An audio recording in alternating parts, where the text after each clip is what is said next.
একাংশ কংগ্ৰেছী সমৰ্থনকাৰীয়ে আজি গুৱাহাটী কৃত্ৰিম বানক লৈ এনেকুৱা সামাজিক মাধ্যমত তুলপাৰ লগাইছে, এনেকুৱা লাগিছে যে তেখেত ধোৱা তুলসীৰ পাত। কংগ্ৰেছ অসমত চৰকাৰ আছিল নে নাই, সেই সময়ত গুৱাহাটী মহানগৰীত কৃত্ৰিম বানপানীৰ সমস্যা সমাধান হৈছিল নে? কৃত্ৰিম বানপানীয়ে যিমান মানুহৰ ক্ষতিগ্ৰস্ত কৰিছিল, সেই সময়ত সেই সমাধানটো উলিয়াব পাৰিছিল নে?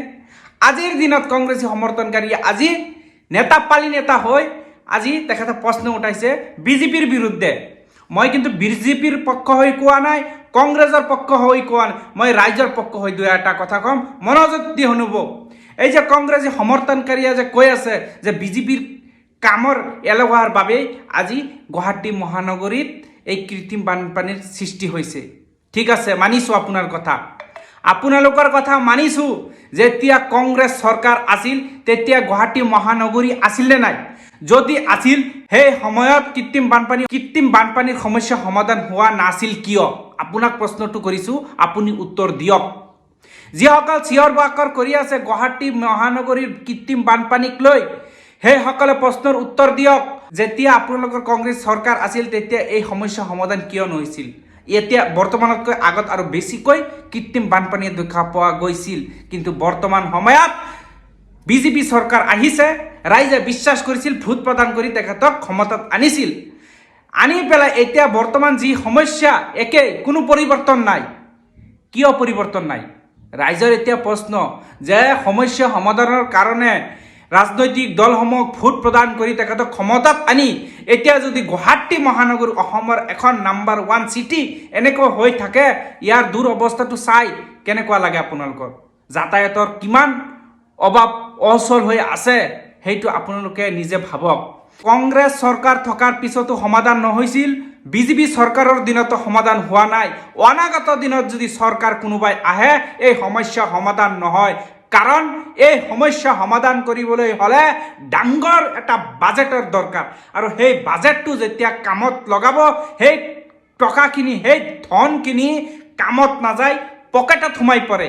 সেইকাৰণে এই গুৱাহাটী মহানগৰ কৃত্ৰিম বানপানীৰ যি সমস্যা, অসমত লুবিয়া কিছুমান মন্ত্ৰী বিধায়ক যিসকল ক্ষমতাত থাকে চবকতে লুবিয়া, আৰু সেই লুবিয়া কেইটাৰ কাৰণে আজি গুৱাহাটী মহানগৰীৰ বানপানীৰ সমস্যাটো সমাধান হোৱা নাই।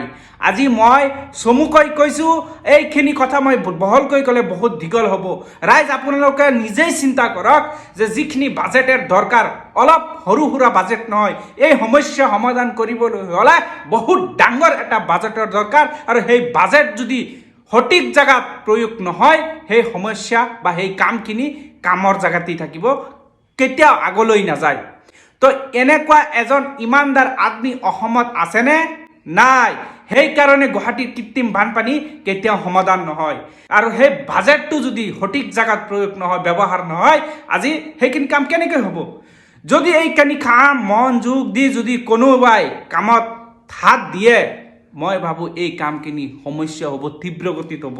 বহু সময় লাগিলেও এই কামখিনি হাতত দিব লাগিব, সাহস দেখুৱাই দিব লাগিব, তেনেহ'লে হ'ব। ইয়াতকৈ আৰু ডাঙৰ ডাঙৰ কৃত্ৰিম বানপানী হোৱা ঠাই সমস্যাৰ সমাধান হৈ আছে। কিন্তু এই পৃথিৱীত ইমান ডাঙৰ টেকন'লজি থকাৰ পিছতো এইখিনি কাম কেনেকৈ সমাধান নহয়? ইয়াক কাক দোষাৰোপ কৰিব ৰাইজ? যেতিয়া কংগ্ৰেছ আছিল কংগ্ৰেছক আপোনালোকে দোষাৰোপ কৰিছিল, বৰ্তমান বিজেপি আহিছে বিজেপিক আপোনালোকে দোষাৰোপ কৰিছে, অনাগত দিনত আন কোনোবাই আহিব তেখেতক দোষাৰোপ কৰি থাকিব। আপোনালোকে সাহস দি আপোনালোকে নিজে ভোট প্ৰদান কৰি তেখেতক ক্ষমতাত আনি আপোনাৰ কাম আপোনাৰ কামৰ জেগাতেই আছে, কিন্তু তেখেত কিন্তু ডাঙৰ ডাঙৰ মন্ত্ৰী বিধায়ক হয় আজি সেইখিনি কাম আগুৱাই লৈ যাবলৈ তেখেতৰ সেইখিনি সময় হোৱা নাই। গুৱাহাটী মহানগৰীৰ বানপানী কৃত্ৰিম বানপানীসমূহ যদি সমস্যা সমাধান কৰিবলৈ হয়, তেনেহ'লে সাহস আৰু যিখিনি বাজেট, সেইখিনি বাজেট কিন্তু কাঢ়ি আনিব লাগিব, আৰু সেইখিনি বাজেট সঠিক জেগাত ব্যৱহাৰ কৰিব লাগিব।